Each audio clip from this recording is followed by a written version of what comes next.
건국대학교 교수를 지내셨던 유태영 박사라는 분이 있습니다. 이분이 쓴 책 중에 언제까지나 나는 꿈꾸는 청년이고 싶다라는 그런 베스트셀러가 있습니다. 지금은 고인이 되셨습니다마는 이 책 속에 자신의 그 성장 과정을 이렇게 소개합니다. 그는 전라남도 깊은 산골 마을 청웅에서 태어났습니다. 그의 아버지는 머슴이었습니다. 땅 한마디기도 없는 남의 농사 일하는 머슴으로 지내는데 8남매 가운데 6째로 태어났습니다. 집안이 너무 가난해서 8남매 가운데 한 사람도 초등학교 문턱도 밟지를 못합니다. 학교를 다니지를 못했다는 것이죠. 그렇지만은 이 6째인 유태영만은 워낙 영리하고 똑똑하니까 마을 사람들이 저 아이는 꼭 학교를 보내야 된다 해서 마을 사람들이 학교를 보내줬습니다. 그래서 초등학교를 다녔습니다. 초등학교 5학년 때 그 마을에 교회가 들어섰습니다. 교회가 들어서자마자 이 유태영은 그 교회에 출석하면서 새벽 기도까지 하루도 빠지지 않고 예배에 참석을 합니다. 초등학교를 졸업한 후에 중학교를 진학해야 되는데 돈이 없으니까 진학을 못하고 집에서 토끼 먹이고 그리고 소꼬를 먹이면서 혼자서 중학과정을 독학을 합니다. 그러다가 서울로 올라와서 구두 닦기를 합니다. 구두 닦기를 하면서도 계속해서 새벽마다 교회 가서 새벽 기도회에 참석을 했습니다. 그러다가 어느 날 새벽 기도를 하면서 마음에 큰 감동을 받습니다. 그 당시는 외국 유학은 꿈도 못 꾸던 그런 시대인데 이 유태영은 해외 유학이라는 꿈을 갖게 됩니다. 덴마크 국왕에게 편지를 보냅니다. 한국의 농촌이 참 어려운데 그래서 세계적으로 농업이 가장 발달한 덴마크에서 농업을 공부해서 한국에 돌아와 한국 농업의 부흥을 위하여 헌신하고 싶다는 그런 편지를 왕에게 보냈습니다. 그 편지를 받은 덴마크 왕이 마음에 감동이 되어가지고는 전면 장학금뿐 아니라 덴마크에 올 수 있는 비행기 티켓까지 해서 한국으로 보내줬습니다. 그래서 덴마크에 가서 농업을 공부하게 됩니다. 공부를 다 마친 다음에 귀국을 했는데 때마침 새마을운동이 한참 전개되고 있었습니다. 우리나라 농촌을 살리는 이 새마을운동에 유태영 박사는 크게 공헌을 합니다. 그러다가 또 뜻을 품고 그는 이스라엘로 유학을 갑니다. 7년 동안 공부하면서 석사, 박사학위까지 마치고 그리고 한국인으로서는 최초로 예루살렘에 있는 벤구리온 대학의 사회학과 교수로 후학을 가르칩니다. 그러다가 다시 귀국해서 건국대학교 교수로 그리고 건국대학교 부총장으로 역임까지 합니다. 자, 여러분, 이 전라도의 깊은 산골 마을에서 자란 이 소년, 너무나도 가정이 가난해서 8남매 가운데 자기 혼자만 겨우 그것도 마을 사람들의 도움으로 초등학교를 졸업했던 사람이었습니다. 그런 그가 어떻게 이렇게 큰 꿈을 가지고 대학 교수가 되고 대학 부총장까지 지내면서 이런 일을 할 수가 있었는가? 그를 그토록 꿈과 비전을 가지게 만든 것은 바로 신앙이었습니다. 하나님이 살아계심을 확신하고 분명히 하나님께서 자신을 통하여 이루실 일이 있다는 것을 생각하고 그리고 기도하면서 그가 꿈을 가지게 되었다는 겁니다. 그는 하나님이 주신 그 비전을 가지고 최선을 다해서 노력한 결과 그는 마침내 하나님의 뜻을 이루면서 하나님의 영광을 크게 드러내는 그런 사람이 됩니다. 도저히 꿈꿀 수 없는 그런 상황이었죠. 그런 어려운 역경을 헤쳐나가면서 마침내 하나님의 영광을 크게 드러내는 믿음의 사람이 되었다는 것입니다. 오늘 본문 말씀도 그렇습니다. 사도 바울이 배를 타고 지중해를 항해하다가 유라굴로라는 큰 태풍, 광풍을 만납니다. 모든 사람들이 다 이제는 죽었다고 삶을 포기하는 상황 속에서도 바울은 하나님이 주시는 꿈과 비전을 붙잡고 하나님의 말씀을 붙잡고 자기 자신을 구원할 뿐 아니라 그 배에 타고 있는 275명의 많은 사람들을 다 구원하는 그런 놀라운 기적이 일어납니다. 이스라엘 종교 지도자들의 고소로 재판을 받던 바울은 로마 황제 가이사 앞에 재판을 받겠노라고 상소를 합니다. 왜냐하면 그는 로마 시민권을 가지고 있었기 때문이었습니다. 바울이 이스라엘에서 재판을 받지 않고 로마에 가서 재판을 받고자 한 이유는 예루살렘에서 재판을 받게 된다면 그는 편파적인 재판을 받을 수밖에 없고 생명의 위협도 느꼈습니다. 바울이 로마에 가서 재판을 받고자 했던 큰 이유가 있습니다. 당시 세계 수도가 로마였는데 로마에 가서 복음을 전하고자 하는 그 꿈, 비전을 하나님께로부터 받았기 때문입니다. 그래서 황제 가이사에게 가서 재판을 받겠노라고 상소를 한 것이죠. 로마에서 재판을 받기 위해서 호송 책임감인 로마 군대 백부장인 율리오의 인솔 아래 몇몇 죄수들과 그리고 선원들과 많은 승객들 포함해서 276명의 탄 배가 드디어 가이사라를 떠납니다. 로마를 향해서 항해를 합니다. 바람이 심한 겨울이라 항해하기가 위태로운 상황에서 겨우 미항이라는 항구에 이 배가 정박을 하게 됩니다. 바울은 운항을 중단하고 그 미항이라는 항구에서 바람이 잦아들 때까지 머무르는 것이 좋겠다고 권면을 합니다. 사도행전 27장 10절 말씀입니다. 여러분이여 내가 보니 이번 항해가 하물과 배만 아니라 우리 생명에도 타격과 많은 손해를 끼치리라. 그러나 선장과 선주는 미항보다는 가까운 베닉스라는 항구에 가서 겨울을 나는 것이 훨씬 더 낫다고 판단을 하고 베닉스로 계속해서 항해를 하기로 결심을 합니다. 백부장은 이 바울의 말보다는 선장과 선주의 말을 옳다고 생각하고 계속해서 항해를 하게 합니다. 사실 바울은 율법학자요 또 복음을 전하는 전도자로서 배를 운항하는 일에서는 사실 무리한 일이라고 말할 수밖에 없습니다. 반면에 선장과 선주는 오랜 세월 배를 항해하면서 정말 이 항해에 대해서는 아주 전문가들이죠. 백부장이 바울의 말보다 선장과 선주의 말에 귀를 기울인 것은 너무나도 당연한 일이었습니다.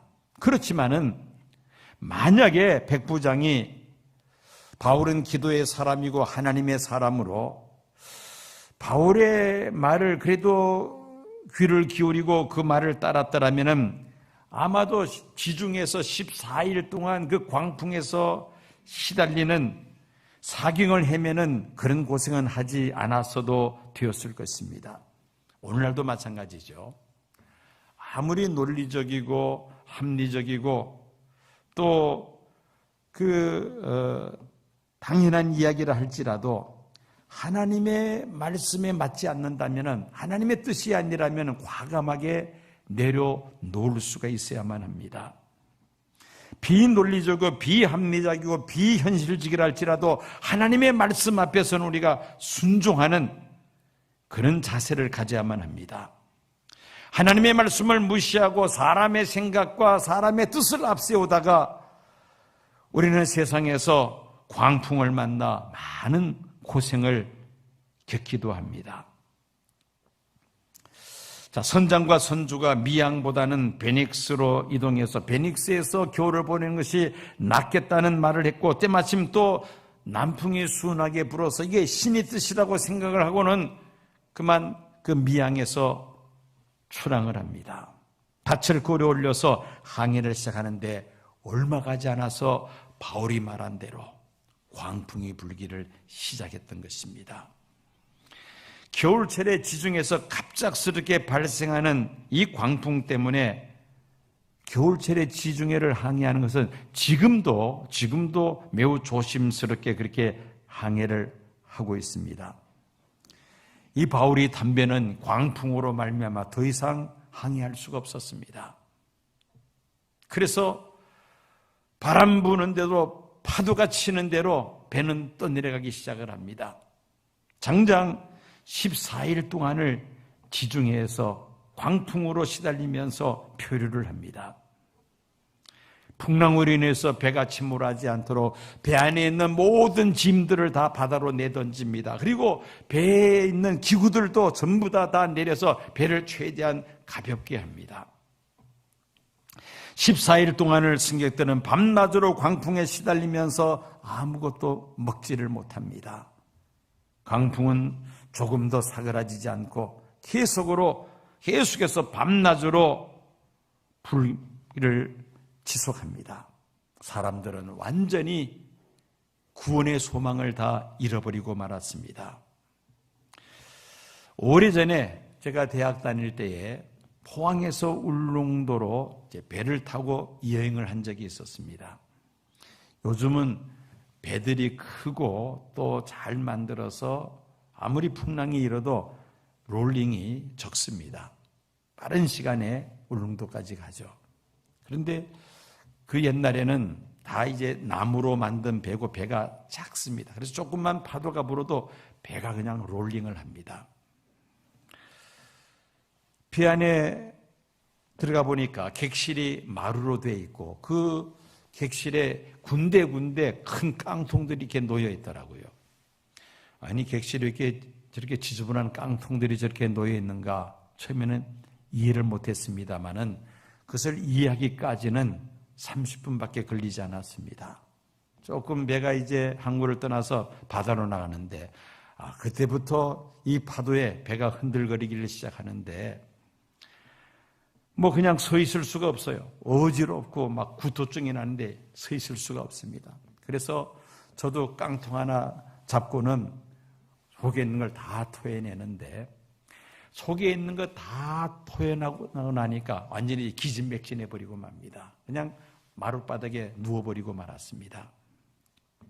하늘이 노랗고 어지러운데 아무것도 할 수가 없습니다. 그 당시까지만 하더라도 포항에서 울릉도까지 가는데 밤새도록 갔습니다. 저녁에 배를 타면 아침에 도착을 했으니까 지금은 아마 2-3시간 만에 갈 겁니다. 완전히 기진맥진해서 그냥 쓰러져 버렸습니다. 눈을 뜨니까 아침인데 배가 항구에 도착을 한 겁니다. 배멀미가 얼마나 심한지 저는 그 당시 뼈저리게 경험을 했던 적이 있었습니다. 여러분, 바울이 탄 배는 하룻밤 그렇게 광풍에 시달린 것이 아니라 14일 동안을 그것도 밤낮으로 이 유라굴로 광풍에 시달립니다. 밤에는 별도 보이지 않는 캄캄한 암흑에서 풍랑과 싸워야만 합니다. 두려움과 싸워야 합니다. 그 정도 시달리다 보면은 차라리 이제는 죽는 게 낫겠다고 아마 저마다 그런 생각들을 다 가지게 됩니다. 이때 하나님께서 한밤중에 하나님의 사자를 통해서 바울에게 말씀하십니다. 그 말씀이 24절이죠. 두려워하지 말라. 내가 가이사 앞에 서야 하겠고 또 하나님께서 너와 함께 항의하는 자를 다 내게 주셨다라고 말씀하십니다. 하나님께서 바울에게 주신 말씀은 바울이 반드시 로마의 황제 가이사 시즈 앞에 서서 재판을 받게 될 것이다. 절대 이 광풍으로 죽지 않는다는 겁니다. 바울만 죽지 않는 것이 아니라 배 안에 타고 있는 모든 사람들도 결코 죽지 아니한다고 하나님은 하나님의 사자를 통하여 바울에게 말씀하셨습니다. 바울은 하나님의 말씀은 반드시 이루어지고야 만다는 믿음이 있었습니다. 그 확신을 가지고 절망 중에 있는 승객들에게 하나님께서 바울에게 주신 그 말씀을 그대로 그들에게 전합니다. 바울이 로마의 황제 앞에 서기 전에는 결코 죽지 아니할 것이며 바울뿐만 아니라 배에 타고 있는 모든 승객들도 죽지 아니하고 반드시 살게 될 것이라고 그들에게 말합니다. 그것이 25절 26절 말씀이죠. 그러므로 여러분이여 안심하라. 나는 내게 말씀하신 그대로 되리라고 하나님을 믿노라. 그런즉 우리가 반드시 한 섬에 걸리리라.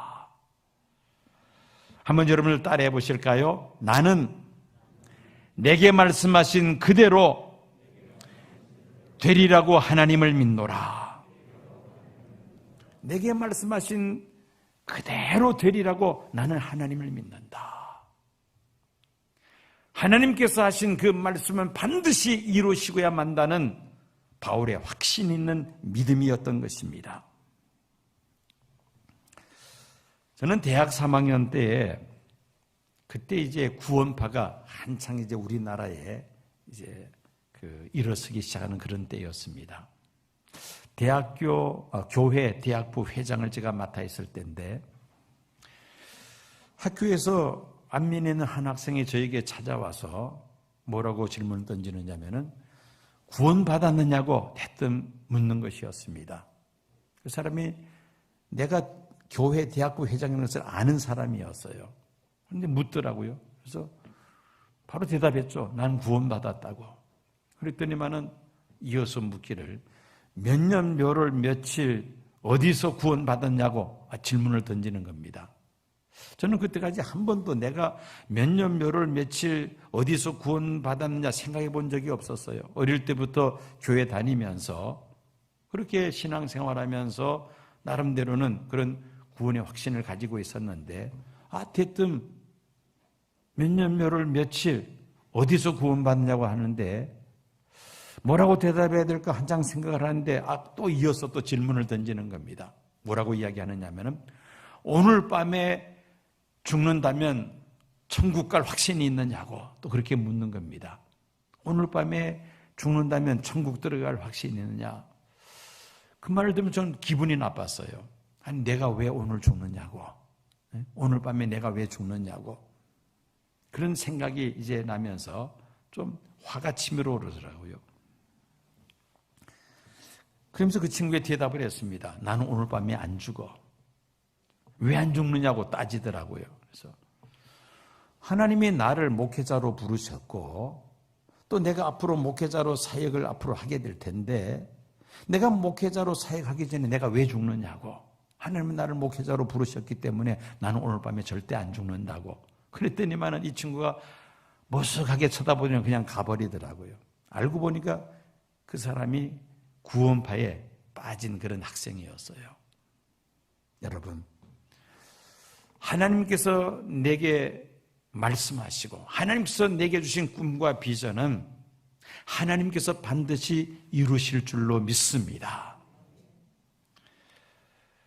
바울은 떡을 가져다가 모든 사람들 앞에서 하나님께 축사하고 그들에게 나누어 줍니다.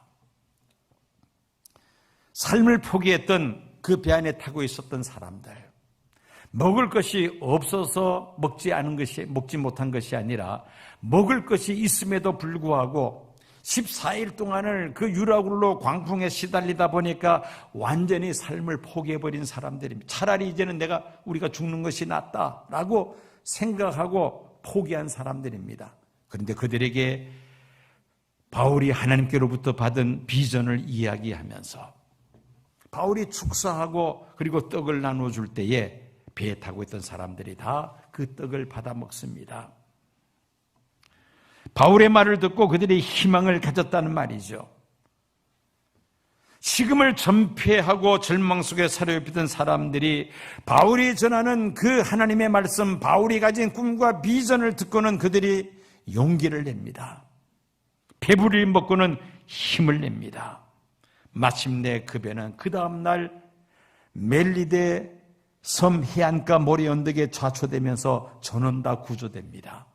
하나님께서 바울에게 주신 말씀 그대로 이루어지고야 말았다는 말씀입니다. 위대한 선교사이면서 의사였던 리빙스턴, 무려 16년 동안 그 오지 아프리카에 들어가서 사역을 합니다. 수많은 풍토병, 질병, 그리고 여러 가지 위험과 두려움과 고통 속에서 16년 동안 선교 사역을 하다가 잠시 영국으로 귀국을 했습니다. 글라스고 대학에서 그에게 강연을 요청했습니다. 강연을 하는데 한 학생이 질문을 합니다. 선교사님, 어떻게 그 오지에서 16년 동안이나 사역을 계속 하실 수가 있었습니까? 라고 질문을 던집니다. 리빙스턴은 서슴없이 대답을 합니다. 주님께서 나에게 주신 두 가지 약속의 말씀이 있었기 때문에 나는 지난 16년 동안 아프리카에 들어가서 사역하면서도 늘 기뻐하며 감사하며 승리하는 삶을 살 수가 있었습니다. 그러면서 그 두 가지 약속의 말씀을 소개합니다. 첫째는 요한복음 14장 18절 말씀이었습니다. 내가 너희를 고아와 같이 버려두지 아니하고 너희에게로 오리라. 두 번째 말씀은 마태복음 28장 20절입니다. 세상 끝날까지 너희와 항상 함께 있으리라. 이 두 말씀을 붙잡고 그는 16년 동안 아프리카에서 선교 사역을 하면서 하나님이 늘 나와 함께 하신다는 그 확신 속에서 그 어려운 사역을 잘 감당할 수 있었다는 말입니다. 세상에서도 이 꿈과 비전에 대해서 많은 이야기들을 하죠. 여러분, 코카콜라의 회장이었던 로베르토 고이주 에타는 정말 대단한 비전의 사람이었습니다. 1981년 그가 코카콜라의 회장으로 취임할 때에 그 당시 회사의 자산은 4억 달러, 지금 우리나라 돈으로 따진다면 5천억 정도 된다고 할까요? 그랬는데 그의 비전과 리더십 아래에서 회사의 자산이 150억 달러로 40배로 크게 회사가 신화적인 성장을 이루어 놓았습니다. 그는 전 직원들에게 이렇게 외쳤습니다. 코카콜라의 경쟁 상대는 다른 음료 회사가 아니라 물이 우리의 경쟁 회사입니다. 물과 경쟁했을 때 지금 우리의 시장 점유율은 3%밖에 되지 않습니다. 우리는 아직도 한창 멀었습니다. 이것이 그의 비전이었습니다. 그의 비전은 점점 더 커져서 지구촌 시대 판매 전략이라는 슬로건 하에 이렇게 외칩니다. 미국이라는 나라를 모르는 사람이 있어도 코카콜라를 모르는 사람은 없게 하겠다. 전 세계인이 다 코카콜라를 마실 수 있는 기회를 만들겠다는 그의 엄청난 비전이었습니다. 그 전임자였던 로버트 우드는 역시 마찬가지로 비전지향적인 표 아주 탁월했습니다. 뭐라고 말했느냐? 내 몸속에 흐르는 것은 피가 아니라 코카콜라입니다. 전 세계 인구의 혈관에 코카콜라가 흐르게 합시다. 코카콜라가 그렇게 몸에 좋은 것은 아니기 때문에 여러분들 선호할 필요는 없습니다만 어쨌든 그런 비전을 가지고 회사를 이끌어 나갔다는 말입니다. 폴 하베라는 분은 이런 말을 합니다. 맹인의 세계, 시각장애인의 세계는 손으로 만져지는 것으로 한정이 되고, 무지한 자의 세계는 그 머릿속에 있는 지식으로 한정이 되지만, 위대한 사람의 세계는 그의 비전으로, 꿈과 비전으로 한정이 된다. 꿈과 비전의 사이즈가 바로 그 사람의 사이즈가 된다는 말입니다. 이상을 품은 그만큼 비상한다는 말씀입니다. 이 꿈과 비전은 우리의 삶에 있어서 매우 중요한 역할을 합니다. 그러므로 특별히 우리 청소년들, 청년들 꿈과 비전을 가져야만 합니다. 그런데 여기서 말하는 꿈과 비전은 세상에서 말하는 그런 인간의 고상한 이상이나 인간의 야망을 말하는 것이 아닙니다. 성경에서 말씀하고 있는 꿈과 비전이라는 것은 영원히 변치 않는 하나님의 말씀에 근거한 꿈과 비전을 말하는 것입니다. 오늘 우리가 사도 바울의 꿈과 비전을 우리가 말씀을 통해서 봤지 않습니까? 유라굴로라는 그 광풍이 14일 동안 계속해서 밤낮으로 불 때도 그를 꺾을 수 없었던 것은 바로 하나님 주신 말씀, 그 말씀이 그의 꿈과 비전이 되어서 그 광풍을 그는 극복합니다. 자신뿐 아니라 배에 타고 있는 그 수많은 사람들을 다 구원을 했던 것입니다. 여러분, 우리들도 이같이 하나님이 주시는 신령한 꿈과 비전이 반드시 있어야 할 줄로 믿습니다. 오늘날 우리가 가져야 될 꿈과 비전은 인간의 고상한 꿈이나 야망을 말하는 것이 아닙니다. 성경에 기록된 영원히 변치 않는 하나님의 말씀에 기초한 꿈과 비전, 이것을 우리가 소유할 때에 어떤 역경과 시련이 우리 앞에 다가온다 할지라도 우리는 결코 꺾이지 아니할 것이며 마침내 그 꿈과 비전을 반드시 다 이룰 줄로 믿습니다. 코로나19 바이러스로 인하여 지금 전 세계에 광풍이 일고 있습니다. 세계화, 글로벌라이제이션이라는 것을 슬로건으로 내세우면서 여행객을 수용하기 위하여 각 나라마다 매머드 공항 짓기에 서로 경쟁적이었습니다. 또 항공사마다 그 엄청난 가격의 비행기들을 수십 대씩 경쟁적으로 발주를 했습니다. 왜냐하면 점점 늘어나는 여행객들을 수용하기 위함이었죠. 여행에 관련된 업체들이 호황을 그동안에 누렸습니다. 그런데 코로나19로 인하여 완전히 세상은 달라지고 말았습니다. 사회적 거리두기, 소셜 디스턴싱이라는 새로운 단어가 세계 유행어가 되고 말았어요. 그러면서 엄청난 규모로 지은 공항들이 손님이 없이 텅텅 지금 비어 있습니다.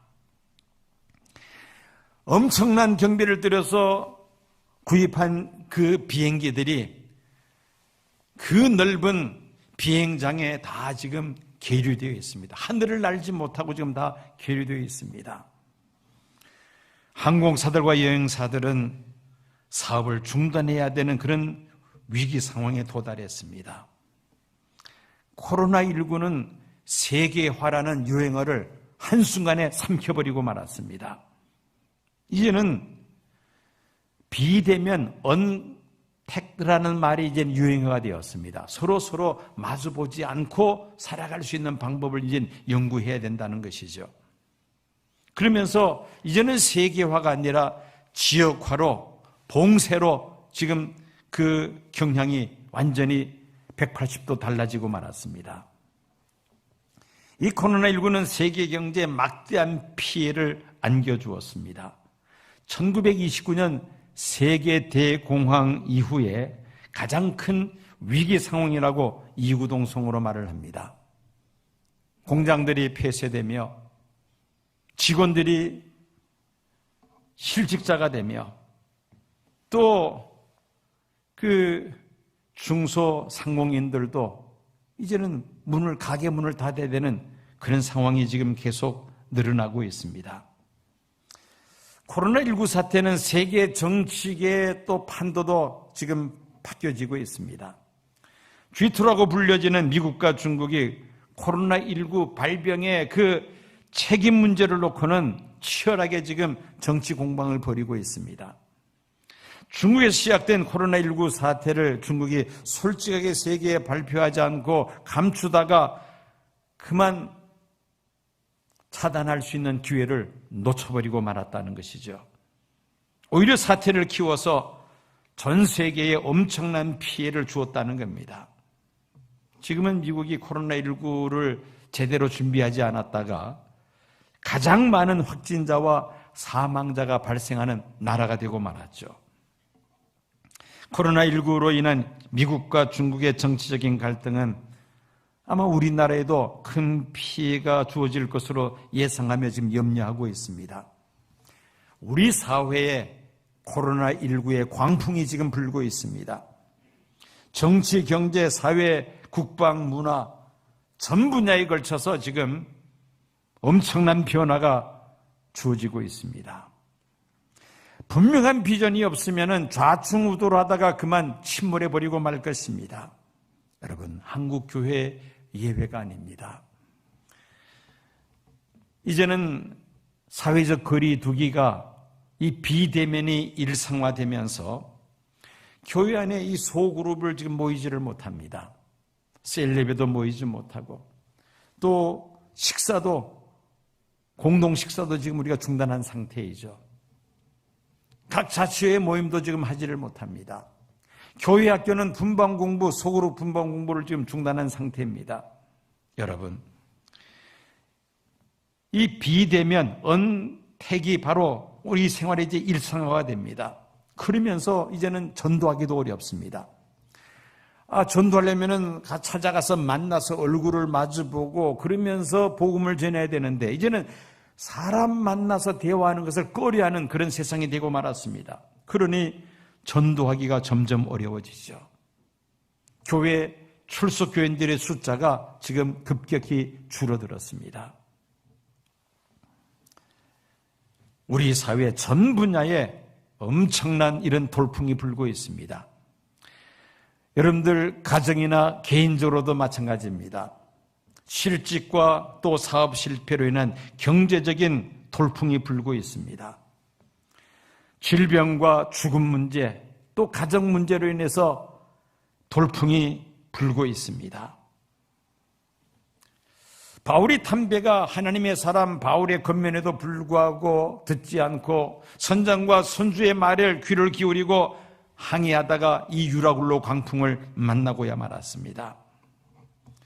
더 이상 살 소망이 없는 절망적인 상황 속에서도 사도 바울 한 사람 때문에, 바울이 받은 하나님의 말씀, 바울이 가진 꿈과 비전 때문에 그 배에 타고 있는 모든 사람들이 다 구원받을 수가 있었습니다.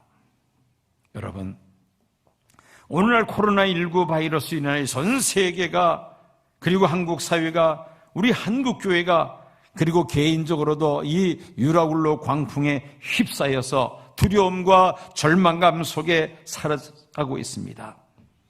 그러나 이런 광풍 속에서도 우리가 헤쳐나갈 방법은 있습니다. 하나님의 말씀, 하나님이 나에게 주신 꿈과 비전, 하나님께서 나를 통하여 이루고자 하시는 하나님의 그 뜻을 발견하고 붙잡을 수 있다면 우리는 이 광풍을 넉넉히 헤쳐나가게 될 줄로 믿습니다.